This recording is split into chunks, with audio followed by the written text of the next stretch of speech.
Chapter 35. He did not leave for Cambridge the next day, as he had said he would. He deferred his departure a whole week, and during that time he made me feel what severe punishment a good yet stern, a conscientious yet implacable man can inflict on one who has offended him. Without one overt act of hostility, one upbraiding word, he contrived to impress me momently with the conviction that I was put beyond the pale of his favor. Not that scent. John harbored a spirit of unchristian vindictiveness, not that he would have injured a hair of my head if it had been fully in his power to do so. Both by nature and principle, he was superior to the mean gratification of vengeance. He had forgiven me for saying I scorned him and his love, but he had not forgotten the words, and as long as he and I lived, he never would forget them.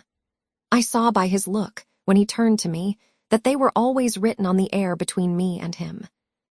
Whenever I spoke, they sounded in my voice to his ear, and their echo toned every answer he gave me. He did not abstain from conversing with me. He even called me as usual each morning to join him at his desk.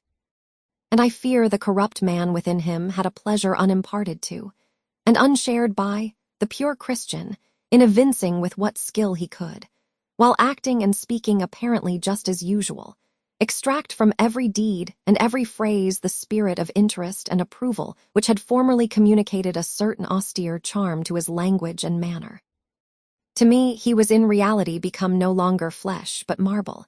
His eye was a cold, bright blue gem, his tongue a speaking instrument, nothing more. All this was torture to me, refined, lingering torture.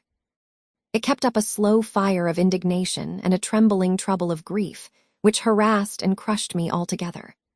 I felt how, if I were his wife, this good man, pure as the deep sunless source, could soon kill me, without drawing from my veins a single drop of blood, or receiving on his own crystal conscience the faintest stain of crime. Especially I felt this when I made any attempt to propitiate him. No ruth met my ruth. He experienced no suffering from estrangement, no yearning after reconciliation. And though, more than once, my fast-falling tears blistered the page over which we both bent, they produced no more effect on him than if his heart had been really a matter of stone or metal. To his sisters, meantime, he was somewhat kinder than usual. As if afraid that mere coldness would not sufficiently convince me how completely I was banished and banned, he added the force of contrast. And this I am sure he did not by malice, but on principle. The night before he left home, happening to see him walking in the garden about sunset, and remembering, as I looked at him, that this man, alienated as he now was, had once saved my life, and that we were near relations, I was moved to make a last attempt to regain his friendship. I went out and approached him as he stood leaning over the little gate. I spoke to the point at once. "St. John, I am unhappy because you are still angry with me. Let us be friends." "I hope we are friends," was the unmoved reply. While he still watched the rising of the moon, which he had been contemplating as I approached. "No, St. John, we are not friends as we were. You know that." "Are we not? That is wrong. For my part, I wish you no ill and all good." "I believe you, St. John, for I am sure you are incapable of wishing anyone ill. But, as I am your kinswoman, I should desire somewhat more of affection than that sort of general philanthropy you extend to mere strangers." "Of course," he said. "Your wish is reasonable, and I am far from regarding you as a stranger." This, spoken in a cool, tranquil tone, was mortifying and baffling enough. Had I attended to the suggestions of pride and ire, I should immediately have left him. But something worked within me more strongly than those feelings could. I deeply venerated my cousin's talent and principle. His friendship was of value to me. To lose it tried me severely. I would not so soon relinquish the attempt to reconquer it. "Must we part in this way, St. John? And when you go to India, will you leave me so, without a kinder word than you have yet spoken?" He now turned quite from the moon and faced me. "When I go to India, Jane, will I leave you? What, do you not go to India?" "You said I could not unless I married you." "And you will not marry me. You adhere to that resolution." "Reader, do you know, as I do, What terror those cold people can put into the ice of their questions. How much of the fall of the avalanche is in their anger, of the breaking up of the frozen sea in their displeasure. No, St. John, I will not marry you. I adhere to my resolution. The avalanche had shaken and slid a little forward, but it did not yet crash down. Once more, why this refusal? He asked. Formerly, I answered, because you did not love me. Now I reply because you almost hate me. If I were to marry you, you would kill me. You are killing me now. His lips and cheeks turned white, quite white. I should kill you, I am killing you. Your words are such as ought not to be used, violent, unfeminine, and untrue.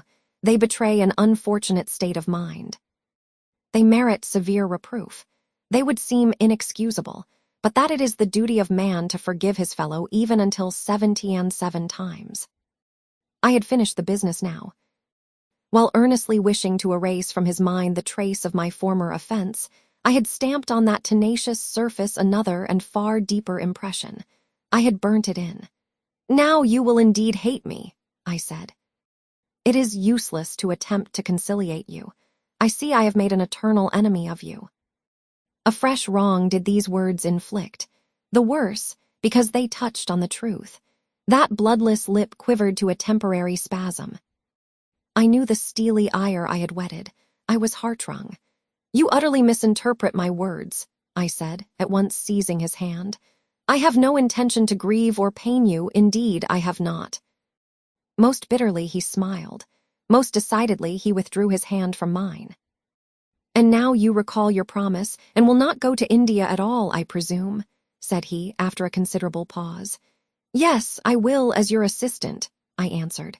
A very long silence succeeded. What struggle there was in him between nature and grace in this interval, I cannot tell. Only singular gleams scintillated in his eyes, and strange shadows passed over his face. He spoke at last. I before proved to you the absurdity of a single woman of your age proposing to accompany abroad a single man of mine.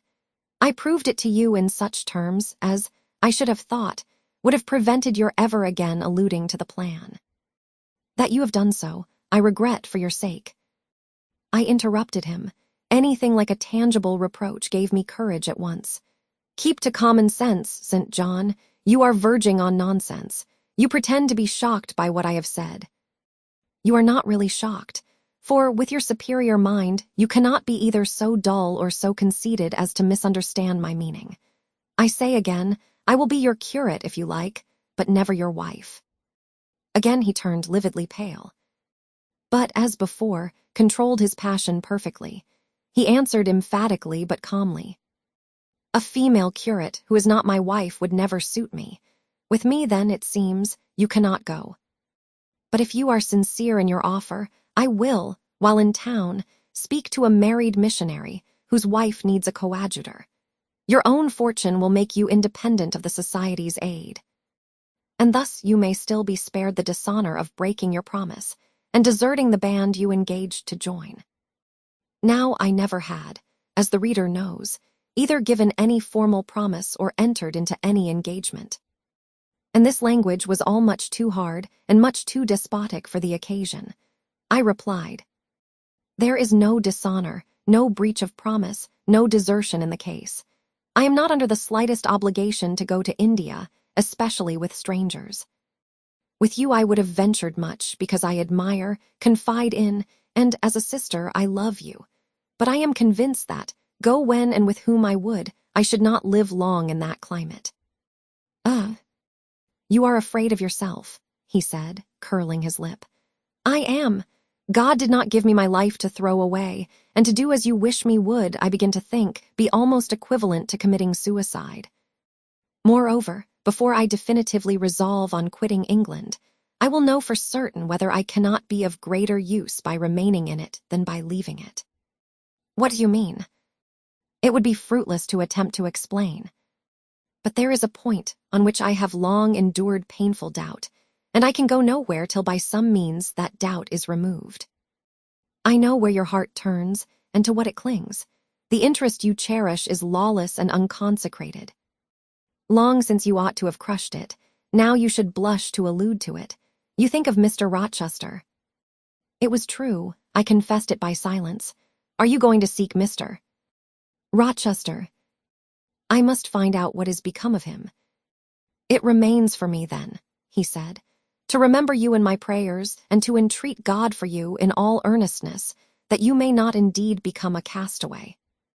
I had thought I recognized in you one of the chosen, but God sees not as man sees. His will be done. He opened the gate, passed through it, and strayed away down the glen. He was soon out of sight. On re-entering the parlor, I found Diana standing at the window, looking very thoughtful. Diana was a great deal taller than I. She put her hand on my shoulder and, stooping, examined my face. "Jane," she said, "you are always agitated and pale now. I am sure there is something the matter. Tell me what business St. John and you have on hands. I have watched you this half-hour from the window. You must forgive my being such a spy, but for a long time I have fancied I hardly know what. St. John is a strange being." She paused. I did not speak. Soon she resumed. "That brother of mine cherishes peculiar views of some sort respecting you, I am sure. He has long distinguished you by a notice and interest he never showed to anyone else. To what end? I wish he loved you. Does he, Jane?" I put her cool hand to my hot forehead. "No, Di, not one whit." "Then why does he follow you so with his eyes, and get you so frequently alone with him, and keep you so continually at his side? Mary and I had both concluded he wished you to marry him." "He does. He has asked me to be his wife." Diana clapped her hands. "That is just what we hoped and thought. And you will marry him, Jane, won't you? And then he will stay in England." "Far from that, Diana. His sole idea in proposing to me is to procure a fitting fellow-laborer in his Indian toils." "What?" "He wishes you to go to India." "Yes." "Madness," she exclaimed. "You would not live 3 months there, I am certain. You never shall go. You have not consented, have you, Jane?" "I have refused to marry him." "And have consequently displeased him," she suggested. "Deeply. He will never forgive me, I fear. Yet I offered to accompany him as his sister." "It was frantic folly to do so, Jane.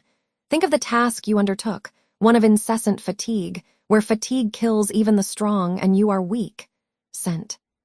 John, you know him, would urge you to impossibilities. With him there would be no permission to rest during the hot hours, and unfortunately I have noticed, whatever he exacts, you force yourself to perform. I am astonished you found courage to refuse his hand. You do not love him then, Jane?" "Not as a husband. Yet he is a handsome fellow. And I am so plain, you see, Di, we should never suit." "Plain, you not at all. You are much too pretty, as well as too good, to be grilled alive in Calcutta." And again, she earnestly conjured me to give up all thoughts of going out with her brother. "I must indeed," I said. For when just now I repeated the offer of serving him for a deacon, he expressed himself shocked at my want of decency. He seemed to think I had committed an impropriety in proposing to accompany him unmarried. As if I had not from the first hoped to find in him a brother, and habitually regarded him as such. "What makes you say he does not love you, Jane?" "You should hear himself on the subject. He has again and again explained that it is not himself, but his office he wishes to mate. He has told me I am formed for labor, not for love, which is true, no doubt. But in my opinion, if I am not formed for love, it follows that I am not formed for marriage. Would it not be strange, Di, to be chained for life to a man who regarded one but as a useful tool? Insupportable, unnatural, out of the question. And then, I continued, though I have only sisterly affection for him now, yet, if forced to be his wife, I can imagine the possibility of conceiving an inevitable, strange, torturing kind of love for him, because he is so talented. And there is often a certain heroic grandeur in his look, manner, and conversation. In that case, my lot would become unspeakably wretched. He would not want me to love him. And if I showed the feeling, he would make me sensible that it was a superfluity, unrequired by him, unbecoming in me. I know he would. And yet St. John is a good man, said Diana. He is a good and a great man.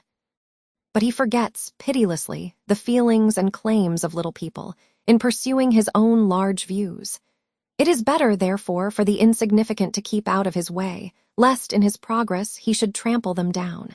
Here he comes. I will leave you, Diana, and I hastened upstairs as I saw him entering the garden, but I was forced to meet him again at supper.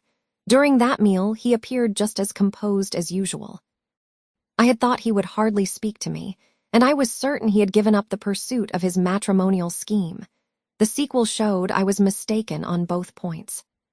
He addressed me precisely in his ordinary manner, or what had, of late, been his ordinary manner, one scrupulously polite.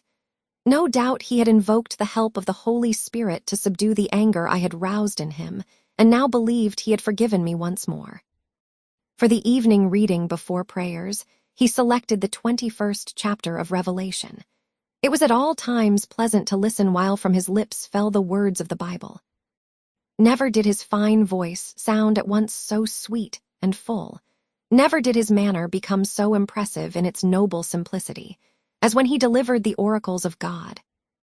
And tonight that voice took a more solemn tone, that manner a more thrilling meaning, as he sat in the midst of his household circle, the May moon shining in through the uncurtained window, and rendering almost unnecessary the light of the candle on the table.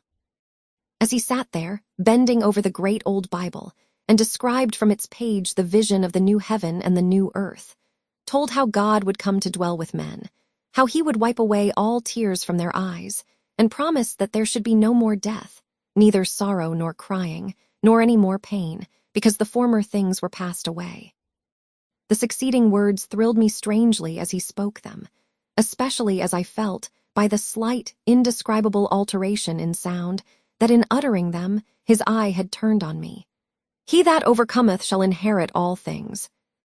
And I will be his God, and he shall be my son.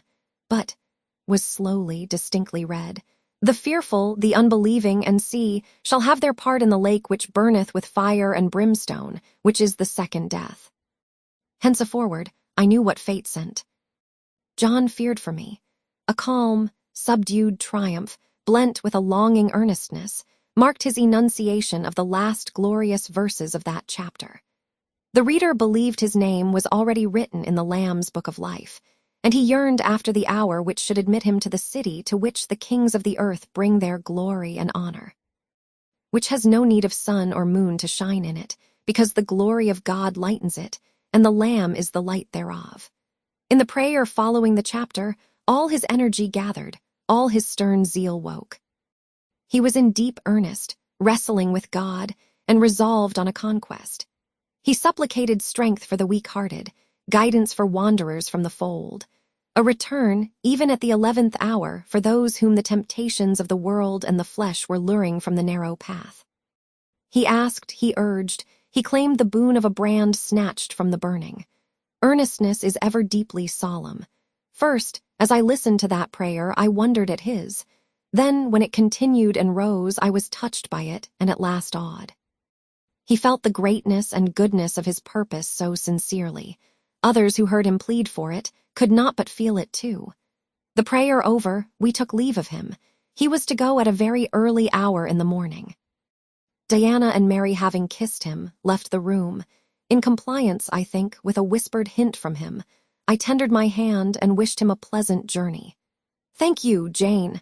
As I said, I shall return from Cambridge in a fortnight." That space, then, is yet left you for reflection. If I listened to human pride, I should say no more to you of marriage with me. But I listen to my duty, and keep steadily in view my first aim, to do all things to the glory of God. My master was long-suffering, so will I be. I cannot give you up to perdition as a vessel of wrath. Repent, resolve while there is yet time. Remember, we are bid to work while it is day, warned that the night cometh when no man shall work. Remember the fate of Dives, who had his good things in this life. God give you strength to choose that better part, which shall not be taken from you. He laid his hand on my head as he uttered the last words. He had spoken earnestly, mildly. His look was not, indeed, that of a lover beholding his mistress, but it was that of a pastor recalling his wandering sheep, or better, of a guardian angel watching the soul for which he is responsible. All men of talent, whether they be men of feeling or not, whether they be zealots or aspirants or despots, provided only they be sincere, have their sublime moments when they subdue and rule. I felt veneration for St. John, veneration so strong that its impetus thrust me at once to the point I had so long shunned. I was tempted to cease struggling with him, to rush down the torrent of his will into the gulf of his existence, and there lose my own. I was almost as hard beset by him now as I had been once before, in a different way, by another. I was a fool both times. To have yielded then would have been an error of principle. To have yielded now would have been an error of judgment. So I think at this hour, when I look back to the crisis through the quiet medium of time, I was unconscious of folly at the instant. I stood motionless under my Hierophant's touch. My refusals were forgotten, my fears overcome, my wrestlings paralyzed. The impossible, i.e., my marriage with St. John, was fast becoming the possible. All was changing utterly with a sudden sweep. Religion called, angels beckoned, God commanded. Life rolled together like a scroll. Death's gates opening showed eternity beyond. It seemed that for safety and bliss there, all here might be sacrificed in a second. The dim room was full of visions. "Could you decide now?" asked the missionary. The inquiry was put in gentle tones. He drew me to him as gently. Oh, that gentleness! How far more potent is it than force! I could resist St. John's wrath. I grew pliant as a reed under his kindness. Yet I knew all the time, if I yielded now, I should not the less be made to repent, some day, of my former rebellion. His nature was not changed by 1 hour of solemn prayer. It was only elevated. I could decide if I were but certain, I answered. Were I but convinced that it is God's will I should marry you, I could vow to marry you here and now, come afterwards what would. My prayers are heard, ejaculated St. John. He pressed his hand firmer on my head, as if he claimed me. He surrounded me with his arm, almost as if he loved me. I say almost. I knew the difference, for I had felt what it was to be loved. But like him, I had now put love out of the question and thought only of duty. I contended with my inward dimness of vision, before which clouds yet rolled. I sincerely, deeply, fervently longed to do what was right, and only that. Show me the path, I entreated of heaven. I was excited more than I had ever been, and whether what followed was the effect of excitement the reader shall judge. All the house was still, for I believe all except St. John and myself were now retired to rest. The one candle was dying out. The room was full of moonlight. My heart beat fast and thick. I heard its throb. Suddenly it stood still to an inexpressible feeling that thrilled it through and passed at once to my head and extremities. The feeling was not like an electric shock, but it was quite as sharp, as strange, as startling. It acted on my senses as if their utmost activity hitherto had been but torpor, from which they were now summoned and forced to wake. They rose expectant. Eye and ear waited while the flesh quivered on my bones. "What have you heard? What do you see?" asked St. John. I saw nothing, but I heard a voice somewhere cry. "Jane, Jane, Jane, nothing more. Oh God." "What is it?" I gasped. I might have said, "Where is it?" For it did not seem in the room, nor in the house, nor in the garden. It did not come out of the air, nor from under the earth, nor from overhead. I had heard it where or whence, forever impossible to know. And it was the voice of a human being, a known, loved, well-remembered voice, that of Edward Fairfax Rochester, and it spoke in pain and woe, wildly, eerily, urgently. "I am coming," I cried. "Wait for me, oh, I will come." I flew to the door and looked into the passage. It was dark. I ran out into the garden. It was void. "Where are you?" I exclaimed. The hills beyond Marsh Glen sent the answer faintly back. "Where are you?" I listened. The wind sighed low in the firs. All was moorland loneliness and midnight hush. "Down superstition," I commented, as that spectre rose up black by the black yew at the gate. "This is not thy deception, nor thy witchcraft. It is the work of nature. She was roused and did no miracle but her best." I broke from St. John, who had followed and would have detained me. It was my time to assume ascendancy. My powers were in play and in force. I told him to forbear question or remark. I desired him to leave me. I must and would be alone. He obeyed at once. Where there is energy to command well enough, obedience never fails. I mounted to my chamber, locked myself in, fell on my knees, and prayed in my way, a different way to St. John, but effective in its own fashion. I seemed to penetrate very near a mighty spirit, and my soul rushed out in gratitude at his feet. I rose from the thanksgiving, took a resolve, and lay down, unscared, enlightened, eager but for the daylight.